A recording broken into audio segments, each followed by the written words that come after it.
Hello, good morning, जोहार। मैं संजय और आप देख रहे हैं न्यूज झारखंड।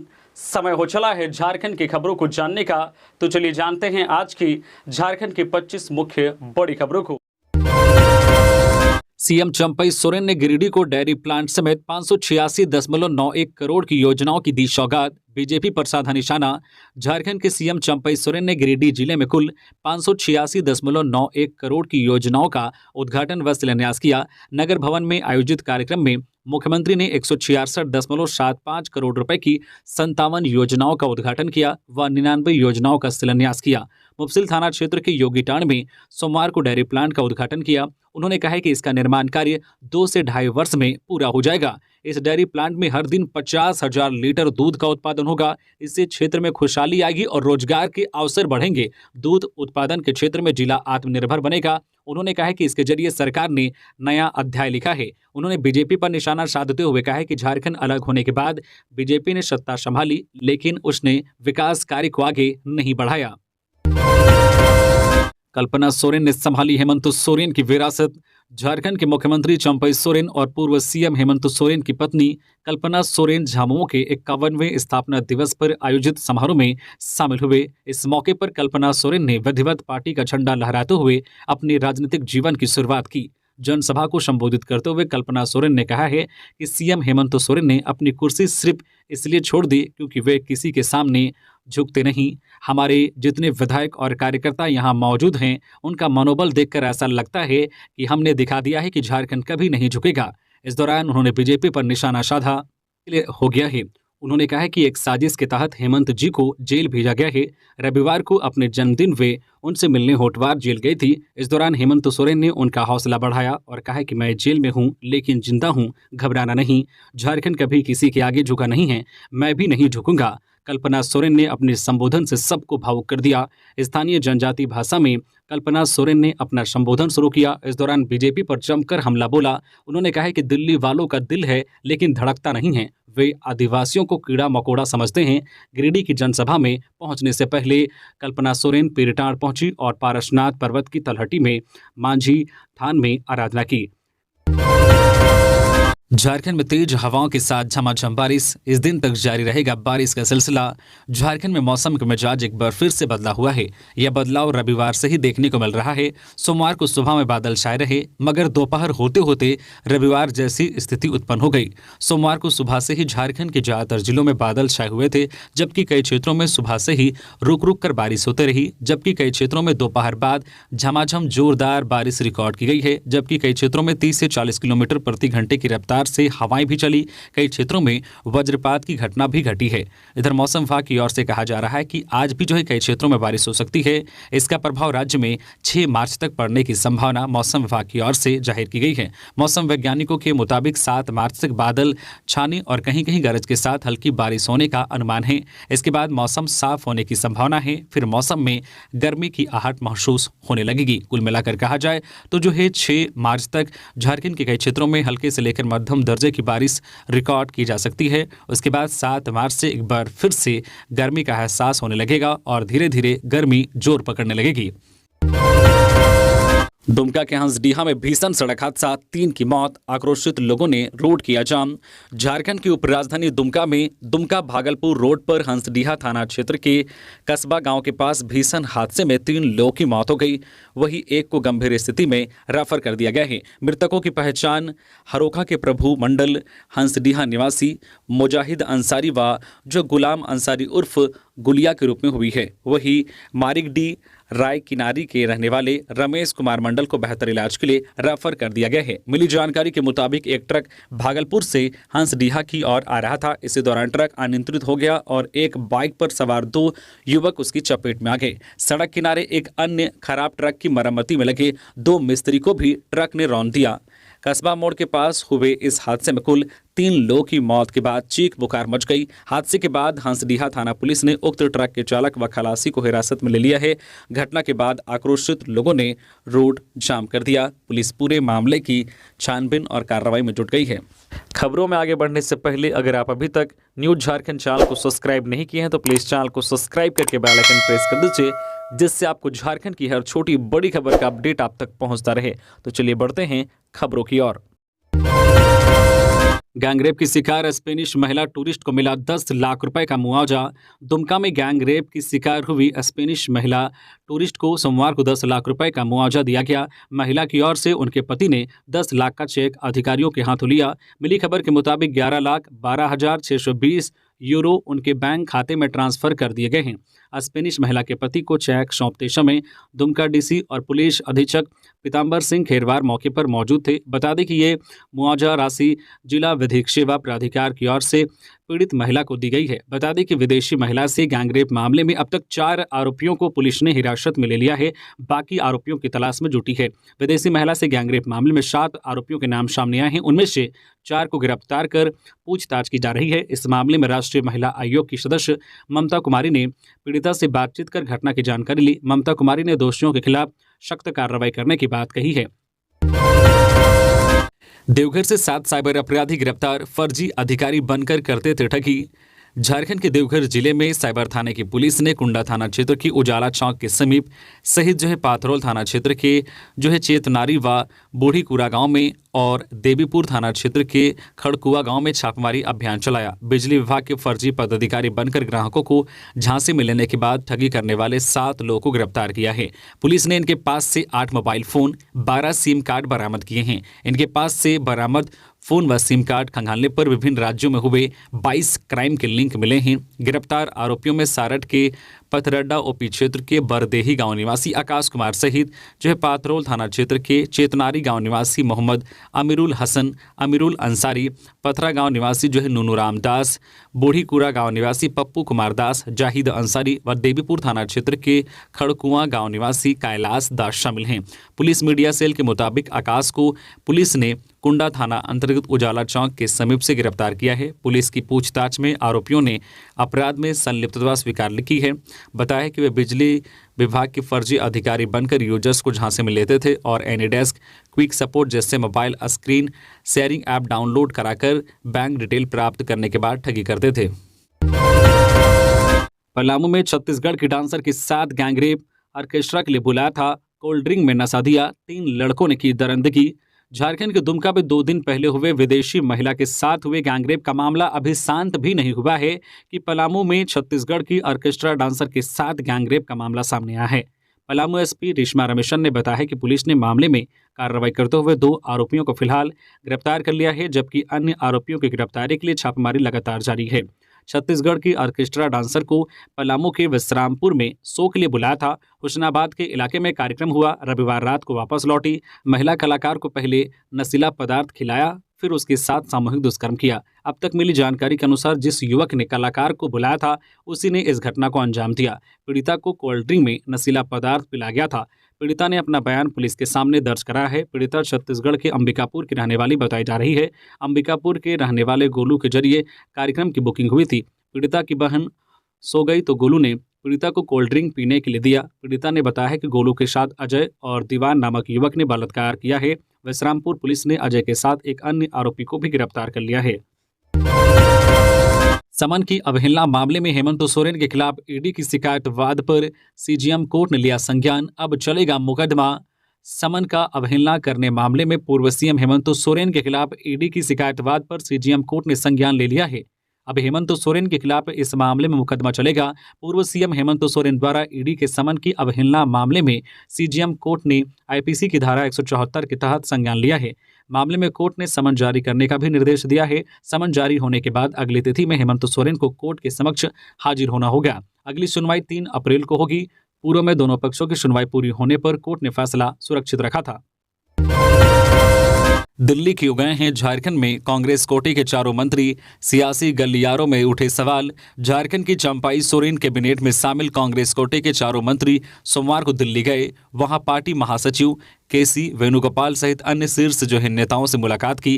कहा जा रहा है कि सभी मंत्रियों को उनकी रिपोर्ट कार्ड के साथ दिल्ली तलब किया गया था। सोमवार को झारखंड सरकार में कृषि, पशुपालन एवं सहकारिता मंत्री बादल पत्रलेख, वित्त मंत्री रामेश्वर उरांव, स्वास्थ्य, परिवार कल्याण एवं आपदा प्रबंधन मंत्री बन्ना गुप्ता और ग्रामीण विकास एवं पंचायती राज मंत्री आलमगीर आलम दिल्ली गए। मंत्रियों के दिल्ली प्रवास को कई एंगल से देखा जा रहा है। बता दें कि 16 फरवरी को जब मंत्रिमंडल विस्तार हुआ था तो इन मंत्रियों को रिपीट किए जाने से पार्टी के अंदर खाने ही बागी स्वर उठे थे। 12 विधायकों ने मोर्चा खोल दिया था। अब झारखंड में कांग्रेस कोटे के मंत्रियों के दिल्ली प्रवास पर कई प्रकार के सवाल खड़े हो रहे हैं। कयास लगाए जा रहे हैं कि शीर्ष नेतृत्व ने उनको रिपोर्ट कार्ड के साथ बुलाया है। वहीं कुछ सियासी जानकारों का मानना है कि विधायकों को आगामी लोकसभा चुनाव के मद्देनजर झारखंड की मौजूदा सियासी परिस्थितियों से संबंधित जानकारी लेने के लिए बुलाया गया है। गौरतलब है कि झारखंड की 14 में से 11 लोकसभा सीटों पर बीजेपी ने उम्मीदवारों का ऐलान कर दिया है। वहीं महागठबंधन में सीट शेयरिंग पर कुछ फाइनल नहीं हो सका है। अयोध्या की तर्ज पर लाइट से बना राम मंदिर होगा देवघर में शिव बारात का मुख्य आकर्षण। ऐसी है तैयारी। महाशिवरात्रि का पर्व 8 मार्च को पूरे देश भर में आनंद और हर्ष के साथ मनाया जाएगा। इस दिन शिवालय में शिव भक्तों की भीड़ उमड़ेगी। वहीं 12 ज्योतिर्लिंग में से एक बाबा वैद्यनाथ धाम ज्योतिर्लिंग भी शामिल है। यहाँ लाखों श्रद्धालु देश विदेश से महाशिवरात्रि के दिन पूजा अर्चना करने के लिए देवघर पहुंचते हैं। महाशिवरात्रि के दिन निकलने वाला शिव बारात भी काफी प्रचलित है। इस शिव बारात में हर साल कुछ अलग देखने को मिलता है। महाशिवरात्रि के दिन देवघर में भव्य शिव बारात निकाली जाती है। शिव बारात समिति के अध्यक्ष सुनील खवाड़े ने जानकारी देते हुए कहा है कि इस साल के बारात में चंदन नगर की लाइट शिव बारात की शोभा बढ़ाने वाली है। इसके साथ ही शिव बारात में 60 घोड़े, 6 ऊंट और 8 बग्घियां शामिल होने वाली है। चौक चौराहों पर बैंड पार्टी और भांगड़ा भी इस बारात में शामिल होने वाली है। इस साल शिव बारात में सबसे आकर्षण का केंद्र रहने वाला है तंबकासुर और अयोध्या की तर्ज पर लाइट से बना राम मंदिर। महाशिवरात्रि के दिन बैद्यनाथ मंदिर में व्यवस्था की तर्ज पर कई तरह के बदलाव किए जाते हैं। उस दिन वीआईपी और वीवीआईपी सेवा बंद रहने वाली है। इसके साथ ही उस दिन शीघ्र दर्शनम कूपन का दाम 2 गुना कर दिया जाता है। अन्य दिन शीघ्र दर्शनम कूपन का दाम 250 रुपये रहता है। तो महाशिवरात्रि के दिन शीघ्र दर्शनम कूपन के लिए 500 रुपये का भुगतान करना होगा। देवघर में महाशिवरात्रि के दिन निकलने वाली बारात काफी चर्चा में रहती है। राज्य के 12 निकायों के 5 लाख लोगों को मिलेगा स्वच्छ पानी। राज्य के सभी शहरी परिवार को निःशुल्क वाटर कनेक्शन दिया जा रहा है। साथ ही सभी शहरी आवासों में प्रथम 5000 लीटर पानी का कोई शुल्क नहीं लिया जाएगा। ऐसा नियमावली में प्रावधान किया गया है। राज्य शहरी विकास प्राधिकार के निदेशक अमित कुमार ने सोमवार को जुड़को के सभागार में आयोजित बीडर कॉन्फ्रेंस को संबोधित करते हुए यह जानकारी दी। उन्होंने कहा कि राज्य के 12 शहरी निकायों के लगभग 1 लाख आवास यानी 5 लाख लोगों को पेयजल आपूर्ति उपलब्ध कराने की प्रक्रिया शुरू की जा रही है। श्री कुमार ने कहा कि बीडर कॉन्फ्रेंस के आयोजन से दोनों पक्षों की बात सामने आती है। इससे कंपनियों की भागीदारी भी बढ़ती है। राज्य सरकार ने सभी नगर निकायों में सर्वोच्च प्राथमिकता के आधार पर सुरक्षित पेयजल उपलब्ध कराने के संकल्प के साथ नगर विकास विभाग कार्य कर रहा है। यही नहीं, पेयजल की उपलब्धता के लिए जल संसाधनों को भी विकसित किया जा रहा है। कोडरमा लोकसभा चुनाव में कुशवाहा समाज को प्रतिनिधित्व न देने के निर्णय की घोर निंदा करता है राजधनवार के सपा मारन में कुशवाहा संघ राजधनवार इकाई के द्वारा एक संयुक्त प्रेस कॉन्फ्रेंस का आयोजन किया गया, जिसमें कि निर्णय लिया गया है कि कुशवाहा समाज भारतीय जनता पार्टी के सीट बंटवारे में कुशवाहा समाज को प्रतिनिधित्व न देने के निर्णय की घोर निंदा करता है। साथ ही कहा गया है कि कुशवाहा समाज के किसी भी नेता को भाजपा के द्वारा सम्मान नहीं दिया गया, जिसका कुशवाहा संघ विरोध करती है। साथ ही कुशवाहा संघ राजधनवार के द्वारा यह मांग किया गया है कि भारतीय जनता पार्टी कोडरमा लोकसभा के टिकट वितरण पर पुनर्विचार करते हुए कुशवाहा समाज के हित में निर्णय ले, अन्यथा कुशवाहा समाज कड़ा रुख अपनाने के लिए विवश होगी। कुशवाहा संघ राजधनवार इकाई के द्वारा प्रदेश अध्यक्ष श्री बाबूलाल मरांडी जी से मांग की गई है कि उक्त मांगों को पूरा किया जाए। इस बैठक में मुख्य रूप से अध्यक्ष अंबिका वर्मा, जिला प्रवक्ता संजय वर्मा, मुखिया भुवनेश्वर प्रसाद वर्मा, रणधीर वर्मा, गोविंद वर्मा, कालेश्वर प्रसाद वर्मा, अविनाश कुशवाहा, अर्जुन वर्मा, महेंद्र वर्मा आदि उपस्थित रहे। झारखंड में टीचरों पर गिरिगाज, हर हफ्ते नहीं ली इतनी कक्षाएं तो कट जाएंगे पैसे, छुट्टियों में भी करना होगा काम। विनोद बिहारी महतो कोयलांचल विश्वविद्यालय में आवश्यकता आधारित शिक्षकों की नियुक्ति को लेकर ऑनलाइन आवेदन की प्रक्रिया शुरू हो चुकी है। 27 विभागों में 130 शिक्षक नियुक्त होंगे। उच्च एवं तकनीकी शिक्षा विभाग ने शिक्षकों की नियुक्ति को लेकर आवश्यक दिशा निर्देश जारी कर दिया है। विश्वविद्यालय के पीजी विभाग व अंगीभूत कॉलेजों में पीजी व स्नातक की कक्षा लेने वाले आवश्यकता आधारित शिक्षकों को यूजीसी से निर्धारित अंगीभूत कॉलेज के सहायक प्राध्यापक के मूल वेतन के समतुल्य प्रति माह 57,700 का भुगतान होगा। ऐसे शिक्षकों के लिए प्रत्येक सप्ताह औसतन 16 कक्षाएं अनिवार्य होगी। उन्हें प्रति सप्ताह के अनुसार 16 कक्षाओं का आवंटन प्राचार्य की जिम्मेवारी होगी।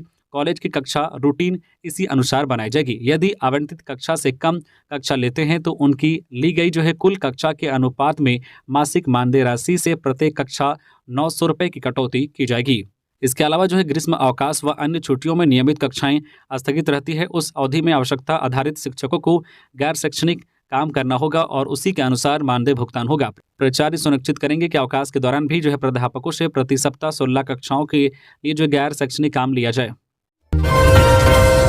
स्पेनिश महिला से गैंगरेप केस में कोर्ट ने लिया संज्ञान, झारखंड सरकार से 3 दिन में मांगी रिपोर्ट।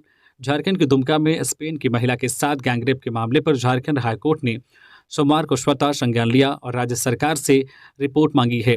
कार्यवाहक मुख्य न्यायाधीश जस्टिस एस चंद्रशेखर और जस्टिस नवनीत कुमार की अदालत ने इस मामले को गंभीर बताते हुए राज्य के मुख्य सचिव, गृह सचिव, डीजीपी और दुमका के एसपी से रिपोर्ट मांगी है। अदालत ने सभी को 7 मार्च तक रिपोर्ट दाखिल करने का निर्देश दिया है और यह बताने को भी कहा है कि इस घटना के बाद क्या क्या कार्रवाई की गई है। मेरे पति को जेल में डालना झारखंडियों का अपमान, करारा जवाब मिलेगा, कल्पना मुर्मू सोरेन। गिरिडीह में जनसभा को संबोधित करते हुए कल्पना मुर्मू सोरेन ने कहा है कि षड्यंत्र में फंसाकर मेरे पति को जेल भेज दिया गया। मैं पूछना चाहती हूं कि उनका अपराध क्या था? केंद्र से बकाया 1.36 लाख करोड़ रुपए मांगना क्या अपराध था? ओबीसी को 27% आरक्षण देना क्या अपराध था? झारखंड की कला संस्कृति का आरक्षण करना क्या अपराध था? सरना धर्म कोड की मांग क्या अपराध था? या किसानों का ऋण माफ करना अपराध था? उन्होंने कहा कि विपक्ष की सोच इतनी गंदी है कि उन्होंने इस बात की भी परवाह नहीं की कि एक व्यक्ति राज्यवासियों के कल्याण के लिए काम कर रहा है। कल्पना मुर्मू सोरेन ने कहा कि हेमंत सोरेन को झुकाने का प्रयास करना, उनको जेल में डाल देना दरअसल झारखंडियों के स्वाभिमान का अपमान है। उन्होंने हेमंत सोरेन को जेल में नहीं डाला बल्कि आदिवासियों के आत्मसम्मान को जेल में डाला है। इसका करारा जवाब मिलेगा। शिबू सोरेन की आय से अधिक संपत्ति मामले में लोकपाल का फैसला, 6 महीने में सीबीआई पूरी करे प्रारंभिक जांच। लोकपाल ने आय से अधिक संपत्ति मामले में झामुमो के केंद्रीय अध्यक्ष एवं राज्यसभा सांसद शिबू सोरेन के खिलाफ दाखिल शिकायतवाद पर सोमवार को फैसला सुनाया। लोकपाल ने सीबीआई को जल्द से जल्द जांच करने का आदेश दिया है। इस मामले की प्रारंभिक जांच 6 महीने के अंदर पूरी करने को कहा गया है। इसके साथ ही रिपोर्ट की एक प्रति सौंपने को कहा गया है। बता दें कि लोकपाल ने इस मामले की सुनवाई पूरी करने के बाद अपना फैसला सुरक्षित रख लिया था। गोड्डा से बीजेपी सांसद डॉक्टर निशिकांत दुबे ने 2020 में लोकपाल के समक्ष शिकायतवाद दर्ज कराया था। लोकपाल ने अपने आदेश में सीबीआई से कहा है कि वह मासिक प्रगति रिपोर्ट भेजे और जांच की प्रगति से हर महीने अवगत कराएं। लोकपाल ने 30 अप्रैल या उससे पहले पहली जांच रिपोर्ट मांगी है। भारतीय नौसेना में 254 पदों पर निकली वैकेंसी। भारतीय नौसेना ने शॉर्ट सर्विस कमीशन ऑफिसर्स के पदों पर उम्मीदवारों से आवेदन आमंत्रित किए हैं। इस भर्ती अभियान के माध्यम से 254 वैकेंसी निकली है। उम्मीदवार नौसेना की ऑफिशियल वेबसाइट पर जाकर आवेदन कर सकते हैं। इस भर्ती के अंतर्गत 2 जनवरी 2000 से लेकर 1 जुलाई 2007 के बीच जन्म लेने वाले आवेदन कर सकते हैं। वहीं एयर ट्रैफिक कंट्रोल के लिए 2 जनवरी 2000 से 1 जनवरी 2004 के बीच जन्म लिए हुए लोग कर सकते हैं। अगर वैकेंसी के डिटेल की बात करें तो कार्य शाखा के 136 पद हैं, शिक्षा शाखा के 18 पद हैं, तकनीकी शाखा के 100 पद। वही एजुकेशन क्वालिफिकेशन की बात की जाए तो न्यूनतम 60% अंकों के साथ किसी भी विषय या अनुशासन में बीटेक की डिग्री होनी चाहिए। वही सिलेक्शन प्रोसेस की बात की जाए तो उम्मीदवारों की शॉर्ट लिस्टिंग होगी, merit list, medical exam, final selection के बाद उम्मीदवारों को सब लेफ्टिनेंट के रूप में ट्रेनिंग करनी होगी। ट्रेनिंग पूरी करने के बाद NAIC में 3 साल और अन्य ब्रांच में 2 साल प्रोबेशन पर सर्विस करनी होगी। इसके बाद स्थायी तौर पर नियुक्ति होगी। अगर सैलरी की बात की जाए तो 56,100 रुपये एवं अन्य भत्तों के साथ दी जाएगा। आधिकारिक वेबसाइट के लिए जहां से आप आवेदन कर सकते हैं, अधिक जानकारी प्राप्त कर सकते हैं, उसके लिए आप ज्वाइन इंडियन आर्मी navy.gov.in पर जाकर ऑनलाइन आवेदन कर सकते हैं। बीजेपी ने रवाना किया विकसित भारत संकल्प यात्रा रथ। बाबूलाल मरांडी और कर्मवीर सिंह ने दिखाई हरी झंडी। भारतीय जनता पार्टी ने लोकसभा चुनाव 2024 में उतरने का ऐलान कर दिया है। 2 मार्च को बीजेपी की केंद्रीय चुनाव समिति ने 16 राज्यों और 2 केंद्र शासित प्रदेशों की 195 लोकसभा सीटों पर उम्मीदवारों का ऐलान कर दिया है। झारखंड की 14 में से 11 लोकसभा सीटों पर उम्मीदवारों का ऐलान किया जा चुका है। जो है प्रत्याशियों को स्पष्ट निर्देश दिया गया है कि वे जनता के बीच जाएं, संवाद स्थापित करें। कार्यकर्ताओं को निर्देश दिया गया है कि वे बूथों में मतदाताओं को केंद्र की जन कल्याणकारी योजनाओं की जानकारी दें। इसी बीच सोमवार को झारखंड बीजेपी ने विकसित जो भारत संकल्प यात्रा रथ को राज्य की सभी जो है विधानसभा के लिए रवाना किया। सोमवार को झारखंड बीजेपी अध्यक्ष बाबूलाल मरांडी और संगठन मंत्री कर्मवीर सिंह ने विकसित भारत संकल्प यात्रा रथ को हरी झंडी दिखाकर रवाना किया। लोकसभा चुनाव में झारखंड बॉर्डर पार नहीं कर पाएंगे अपराधी, ऐसी होगी तैयारी। लोकसभा आम चुनाव 2024 को लेकर अंतर्राज्यीय बॉर्डर सीलिंग व विधि व्यवस्था पर इंटरस्टेट बैठक सोमवार को झारखंड के देवघर सर्किट हाउस में हुई। इसकी अध्यक्षता संताल परगना के आयुक्त लालचंद डाडेल व भागलपुर सह मुंगेर आयुक्त संजय कुमार सिंह ने की। बैठक में कहा गया है कि लोकसभा में सुरक्षा व्यवस्था दुरुस्त रहेगी व शांतिपूर्ण मतदान कराना मुख्य उद्देश्य है। बैठक के दौरान वैसे अपराधियों की सूची आदान प्रदान की गई जो एक राज्य के क्षेत्र में अपराध कर दूसरे राज्य में भागे हुए हैं। वैसे चिन्हित अपराधियों को गिरफ्तार करने के लिए अभियान चलाने का भी निर्णय लिया गया है। भागलपुर आयुक्त संजय कुमार सिंह ने कहा है कि चुनाव के दौरान सीमावर्ती राज्य व जिलों के थानों के बीच आपसी समन्वय को मजबूत करने के साथ साथ जो है उड़नदस्ता दल को भी प्रतिनियुक्त किया जाएगा। आरयू में परीक्षा शुल्क वृद्धि का विरोध, राज्यपाल के नाम मांग पत्र सौंपा। आजसू के एक प्रतिनिधिमंडल ने रांची विश्वविद्यालय के विभिन्न शैक्षणिक मुद्दों को लेकर सोमवार को राजभवन सचिवालय में राज्यपाल के नाम 5 सूत्री मांग सौंपा।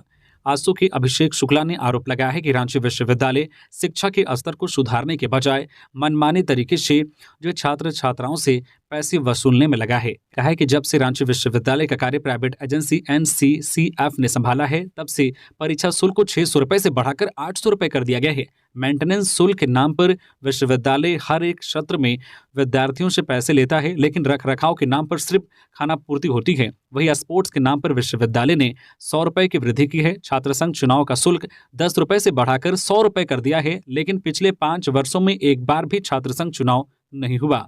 मांग पत्र में राज्यपाल से आग्रह किया गया है कि छात्र छात्राओं के हित में उचित निर्णय लिया जाए और छात्र संघ चुनाव की घोषणा अविलंब की जाए। ईडी अफसरों को झारखंड हाईकोर्ट से बड़ी राहत। SC/ST एक्ट में दर्ज केस में पीड़क कार्रवाई पर रोक। झारखंड हाईकोर्ट से ईडी अफसरों को बड़ी राहत मिली है। कोर्ट ने उनके खिलाफ पीड़क कार्रवाई पर रोक लगा दी है। दरअसल पूर्व मुख्यमंत्री हेमंत सोरेन ने अपनी गिरफ्तारी से पहले ईडी के अधिकारियों के खिलाफ SC/ST का मामला दर्ज कराया था। हेमंत सोरेन ने रांची के SC/ST थाने में FIR दर्ज कराई थी। जस्टिस अनिल कुमार चौधरी की अदालत ने ईडी अफसरों के खिलाफ किसी भी पीड़क कार्रवाई पर रोक लगा दी है। ईडी के अधिकारियों ने दर्ज कराई गई प्राथमिकियों को चुनौती देते हुए हाईकोर्ट का रुख किया था। राज्य भर में चला मतदाता सूची में नाम जांचने का अभियान। मुख्य निर्वाचन पदाधिकारी के रवि कुमार ने #I am verified वोटर अभियान का शुभारंभ राजधानी के एक स्कूल में सोमवार को कार्यक्रम के दौरान किया। इस अभियान का मुख्य उद्देश्य राज्य के सभी मतदाताओं को मतदाता सूची में नाम जांचने के लिए जागरूक करना है। इसके तहत सभी जिलों के बूथों पर BLO द्वारा मतदाता सूची प्रदर्शित किया जा रहा है। साथ ही मतदाताओं को बताया जा रहा है कि वे जो वोटर हेल्पलाइन ऐप मुख्य निर्वाचन पदाधिकारी कार्यालय झारखंड की वेबसाइट एवं जो भारत निर्वाचन आयोग के वोटर पोर्टल पर जाकर भी अपना नाम जो है देखकर सत्यापित कर सकते हैं। हेमंत सोरेन जेल में, क्या पत्नी कल्पना लड़ेंगी लोकसभा चुनाव? इस सीट पर सियासी हलचल तेज। पूर्व मुख्यमंत्री हेमंत सोरेन की पत्नी कल्पना सोरेन दुमका से लोकसभा चुनाव में किस्मत आजमा सकती है। इस सीट पर पिछले लोकसभा चुनाव में भाजपा के सुनील सोरेन ने लगभग 50,000 वोट से झामुमो प्रमुख शिबू सोरेन को हराया था। सोमवार को प्रत्याशियों के नाम पर झारखंड मुक्ति मोर्चा झामुमो के शीर्ष नेतृत्व ने मंथन किया। मोर्चा उन्हें दुमका से चुनाव मैदान में उतारने की तैयारी में है। राजमहल के लिए विजय हांसदा का नाम तय है। गठबंधन के तहत चाईबासा सीट झामुमो कोटे में आने की संभावना है। इस सीट पर दीपक बिरुवा प्रत्याशी बनाए जा सकते हैं। बिरुवा फिलहाल चंपई सोरेन सरकार में मंत्री हैं। जमशेदपुर से पोटका के विधायक संजीव सरदार को उतारे जाने की चर्चा है। गिरिडीह से टुंडी के विधायक मथुरा प्रसाद महतो व गोमिया के पूर्व विधायक योगेंद्र महतो टिकट के प्रबल दावेदार हैं। झामुमो जल्द ही उम्मीदवारों की आधिकारिक सूची जारी करेगा। झारखंड प्रशासनिक सेवा के 13 अधिकारियों को उप निर्वाचन पदाधिकारी के पद पर पोस्टिंग। मंत्रिमंडल निर्वाचन विभाग ने 13 झारखंड प्रशासनिक सेवा के पदाधिकारी को उप निर्वाचन पदाधिकारी के पद पर नियुक्त एवं पदस्थापित किया है। कानूराम नाग को उप निर्वाचन पदाधिकारी पलामू के पद पर पदस्थापित किया गया है। धीरज कुमार ठाकुर को उप निर्वाचन पदाधिकारी लोहरदगा के पद पर स्थापित किया गया है।